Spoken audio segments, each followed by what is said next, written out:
ও বৌদি, 10 টাকার পুরনো কয়েন আর চলে না। চলবে। ও 10 টাকার পুরনো কয়েন? খোকন, ওসব আর চলে না। চলবে।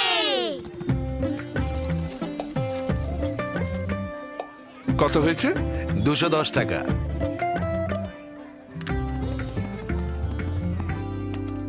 বর্দা, 10 টাকার এই পুরনো কয়েন আর চলে না। চলবে। মুদ্রা মুদ্রা মুদ্রা চলবে, নিশ্চয় চলবে।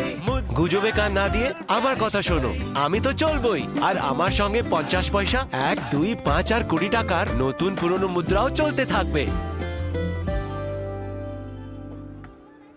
চলবে চলবে চলবে চলবে, এটা চলবে। আরবিআই এ কথা বলে। জেনে রাখুন, সতর্ক থাকুন।